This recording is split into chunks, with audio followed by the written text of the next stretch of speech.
सत्संग परम संत कृपाल सिंह जी महाराज। परमात्मा हर एक के हृदय में निवास करता है, लेकिन जिस घट में वह प्रकट है, हम उस मानव तन का सम्मान करें, उस इंसानी चोले के लिए नहीं बल्कि प्रभु के लिए, जो उस घट में बैठकर जीवों का कल्याण कर रहा है। गुरवाणी में आया है, सब्बो घट में रसाइयाँ सूनी सेज न कोय, बलिहारी व घट के जा घट प्रगट होए। उस मानव तन का सम्मान हम इसलिए करते हैं कि उस मानव देह के माध्यम से वह प्रभु हमसे सहजातीयता का नाता जोड़ता है, हम इंसानों के बीच इंसान बनकर विचरता है, हमसे समझा बुझाकर सीधे रास्ते पर लाता है, बाहरी आकर्षणों से मुक्त कर हमें अंतर्मुख करता है।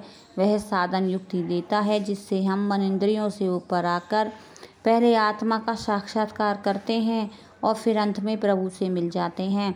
फिर यही सवाल पैदा होता है कि हम किससे प्यार करें। प्यार जिसका परिणाम शाश्वत शांति, स्थायी सुख, चैन, मस्ती और सरसारी हो, और वह हमें तभी मिल सकता है जब हम प्रभु से प्यार करें। हमारा प्रियतम परमात्मा ही हो सकता है।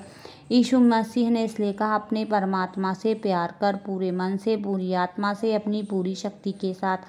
यह पहला आदेश है यीशु मसीह का, और इसी के अनुरूप दूसरा आदेश है, अपने पड़ोसी से वैसा ही प्यार कर जैसा प्यार तू अपने आप से करता है। सभी महापुरुष यही कहते चले आए हैं।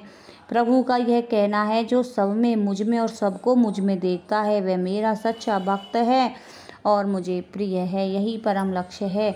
अगर हम इसे अपना लें तो हम मानव जीवन का पूरा फायदा पा सकते हैं। मानव जीवन 84 लाख योनि में सर्वश्रेष्ठ योनि है, क्योंकि मानव जीवन ही में हम परमात्मा का साक्षात्कार कर सकते हैं। मानव जीवन का सुअवसर हमें मिल चुका है। हमें यह देखना है कि कहाँ तक हम इस ध्येय की प्राप्ति के लिए आगे बढ़े हैं। जब तक हम घटघट भाषी प्रभु से प्यार ना करें, दुनिया में शांति नहीं हो सकती। उसके लिए आपको कहीं बाहर नहीं जाना, वह प्रभु आपके अंतर में बैठा है। उससे मिलने के लिए आपको अपने अंतर में प्रवेश करना होगा। वही परमात्मा इस शरीर और जगत का नियंत्रक है, इसकी संभाल कर रहा है। हमारी आत्मा इसी के सहारे शरीर में स्थित है। इस शरीर में 9 दरवाजे हैं, 2 आँखों के, 2 कानों के, 2 नासिका के, मुंह, गुदा और इंद्री के। मगर यह आत्मा बाहर भाग नहीं सकती।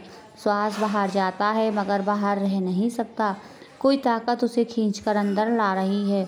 वही प्रभु की ताकत इस शरीर को चलाती है, और जब वह ताकत साथ छोड़ देती है तो हमें यह शरीर छोड़ना पड़ता है। वही परम सत्ता जो इस शरीर को चलाती है, सारे जगत को चला रही है। जब वह सत्ता जगत से विमुख होगी तो प्रलय महाप्रलय हो जाएगी। मानव जीवन पाकर हमारा आदर्श क्या होना चाहिए? यही कि हम परमात्मा से प्यार करें, क्योंकि हम चेतन आत्माएं हैं। महाचेतनता के सागर परमात्मा में लीन होकर आत्मा में चेतनता का विकास होगा। यही हमारी मंजिल है। यीशु मसीह ने कहा है, पुत्र प्रभु रूप महापुरुष पिता परम पिता को जानता है, और दूसरे वे लोग जिनको वह उस पुत्र उसका परमपिता का साक्षात्कार करवाए। जिस महापुरुष में वह परमात्मा प्रकट है, वह अन्य लोगों को उनके अंतर में स्थित प्रभु को प्रकट करने में सहायक हो सकता है। परम सत्ता को बाहर से नहीं लाना, वह तो हर एक के अंतर में सदैव विराजमान है। हमारा यह शरीर हरि मंदिर है। इसमें प्रवेश कर हम परमात्मा के दर्शन कर सकते हैं। किस रूप में? उसके असली रूप में नहीं, बल्कि इजहार में आई प्रभु सत्ता के रूप में, जो कि ज्योति और श्रुति है। आप अपनी तीसरी आँख दिव्य चक्षु खुलवा सकते हैं, जिसके खुलने पर आपका पूरा शरीर नूर से भर जाएगा। प्रभु के दर्शन के लिए आपको अंतर्मुख होना होगा, बाहर से हटकर देहाभास से ऊपर आना होगा। वह आपका अंतर में इंतजार कर रहा है। आप बाहर भटक रहे हो दुनिया के प्रेम के लिए, आप प्रभु को भूल गए हो। आज की बातचीत का विषय है, हम किससे प्यार करें। हमें परमात्मा से प्यार करना चाहिए। जिस समाज में तुम हो उसी में रहो। हर एक समाज का ध्येय है प्रभु से एकाकार होना, और यह मानव तन में ही संभव है। यह बुद्धि विचार या चिंतन मनन अध्ययन का विषय नहीं, देखने दिखाने का मजमून है। अपनी आँखों से उस परम सत्य को देखना सर्वोपरि है।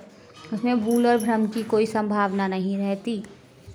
सौभाग्य से 84 लाख योनियों में सर्वश्रेष्ठ मानव जीवन हमें मिल चुका है।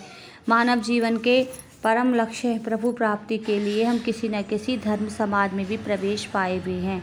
देखना यह है कि हम कहाँ खड़े हैं, इसलिए हम इस मानव शरीर का जो प्रभु की दया से हमें मिला है पूरा पूरा फ़ायदा उठाएं।